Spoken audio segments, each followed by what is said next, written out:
एक central university क्या होती है? इसे आर्ट्स की दुनिया का समझो, साइंस की दुनिया का समझो, ह्यूमैनिटीज की दुनिया का समझो, आईआईटी, आईआईएम जैसा। ये वो इंस्टीट्यूशंस हैं जिन्हें सीधे इंडियन पार्लियामेंट ने बनाया है ताकि ये बेस्ट ऑफ द बेस्ट हो, हमारे देश में हायर एजुकेशन के लिए गोल्ड स्टैंडर्ड हो। ये सिर्फ बिल्डिंग्स नहीं है जहां यंग लोग डिग्री लेने जाते हैं। इन्हें थॉट होना चाहिए, इन्हें इनोवेशन होना चाहिए, इन्हें रिसर्च के वाइब्रेंट सेंटर्स होना चाहिए। इन्हें वो जगहें होना चाहिए जहां अगली जनरेशन को नर्चर किया जाए। Leaders, thinkers, scientists, artists, idea simple है। कुछ टॉप क्वालिटी यूनिवर्सिटीज बनाओ जो दूसरों के लिए बार सेट करें। इंडिया के हर कोने से स्टूडेंट्स को लाओ, उनके बैकग्राउंड की परवाह किए बिना अफोर्डेबल वर्ल्ड क्लास एजुकेशन दें। इन यूनिवर्सिटीज की इंपॉर्टेंस को कम नहीं आंका जा सकता। लाखों यंग इंडियंस के लिए ये अपॉर्चुनिटी की सीढ़ी है। भारत में सेंट्रल यूनिवर्सिटीज को और पास से देखते हैं। अभी लगभग 66 ऐसे इंस्टीट्यूशंस हैं जिनमें से हर एक को पार्लियामेंट के एक एक्ट के जरिए सीधे स्थापित किया गया है। कुछ सबसे जाने माने नाम हैं यूनिवर्सिटी ऑफ दिल्ली दिल्ली में, जवाहरलाल नेहरू यूनिवर्सिटी वाराणसी में, बनारस हिंदू यूनिवर्सिटी अलीगढ़, मुस्लिम यूनिवर्सिटी और यूनिवर्सिटी ऑफ हैदराबाद।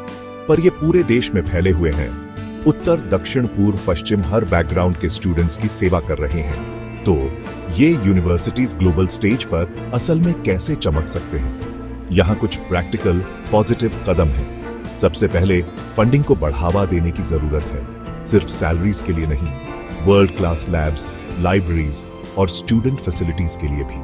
अगला, इंफ्रास्ट्रक्चर अपग्रेड्स जरूरी है। Modern classrooms, digital libraries, accessible campuses. Administration को स्ट्रीमलाइन किया जाना चाहिए, लाल फीताशाही, रेड टेप को कम करना चाहिए। हायरिंग, रिसर्च ग्रांट्स के फैसले तेजी से हों। फैकल्टी डेवलपमेंट जरूरी है। Regular training, international exposure, research collaborations के अवसर एजुकेटर्स को सबसे आगे रहने में मदद करते हैं। स्टूडेंट्स के लिए ज्यादा स्कॉलरशिप्स और मेंटल हेल्थ सपोर्ट उच्च शिक्षा को ज्यादा इंक्लूसिव और नर्चरिंग बना सकते हैं। और आखिर में global partnerships, joint degrees, exchange programmes और कोलैबोरेटिव रिसर्च सेंट्रल यूनिवर्सिटीज को दुनिया के सर्वश्रेष्ठ के बराबर लाने में मदद करेंगे। लक्ष्य, सेंट्रल यूनिवर्सिटीज को सिर्फ सीखने के केंद्र नहीं, बल्कि इनोवेशन, लीडरशिप और अवसर के लिए लॉन्च पैड्स बनाना। भारत और उसके बाहर उच्च शिक्षा के लिए नए स्टैंडर्ड स्थापित करना। चलो पैसे की बात करते हैं या उसकी कमी की। ये शायद इंडिया की सेंट्रल यूनिवर्सिटीज को परेशान करने वाली सबसे बड़ी और लगातार प्रॉब्लम है। सोचो, आपको वर्ल्ड क्लास घर बनाने का काम दिया गया है, लेकिन सिर्फ ईंटें खरीदने के लिए पैसे दिए गए हैं। आप सीमेंट नहीं खरीद सकते, खिड़कियां नहीं खरीद सकते, पेंट नहीं खरीद सकते या फर्नीचर नहीं खरीद सकते। ठीक यही सिचुएशन कई यूनिवर्सिटीज में है। उन्हें सरकार से फंड मिलते हैं। प्रोफेसरों, स्टाफ पर अक्सर ये पैसे सैलरी जैसे बेसिक नॉन नेगोशिएबल खर्चों को कवर करने के लिए ही बमुश्किल होते हैं। इससे बाकी सब कुछ के लिए बहुत कम बचता है। यह लगातार फाइनेंशियल स्ट्रेन स्टूडेंट्स पर सीधा असर डालता है। कैश की कमी का सबसे पहला असर, क्वालिफाइड टीचर्स की हायरिंग बंद, ओवरक्राउडेड क्लासरूम, एक प्रोफेसर, सैकड़ों स्टूडेंट्स, पर्सनल अटेंशन या मीनिंगफुल इंटरेक्शन असंभव। रिसर्च अक्सर अटक जाती है। शानदार आइडियाज होते हैं, लेकिन प्रोजेक्ट्स रुक जाते हैं।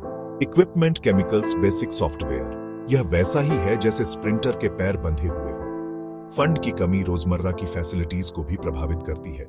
लाइब्रेरी इंटरनेशनल जर्नल्स नहीं ले पाती। बजट में नंबर्स से परे हमारी सेंट्रल यूनिवर्सिटीज की फिजिकल कंडीशन अपनी कहानी कहती है।